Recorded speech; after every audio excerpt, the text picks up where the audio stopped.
আজকে জুমার দিন আমারে 2 রাকাত জুমার নামাজ পড়ার সুযোগ দে।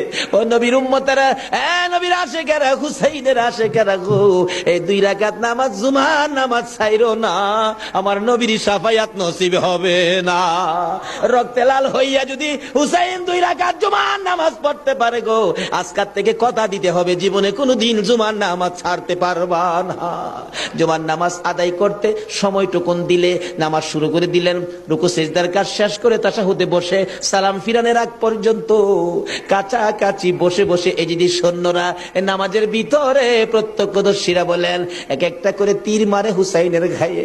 ডান দিক দিয়া যদি তীরটা মারতো, বাম দিক দিয়া বেরিয়ে যাইতো, সামনে দিয়া মারলে পিছন দিয়া বেরিয়ে যায়, এই কিসিমের তীর গো নামাজের ভিতরে বাহুতুরটা তীর লাগাইছে। হুসাইন সালামটা ফিরাইয়া নানা গো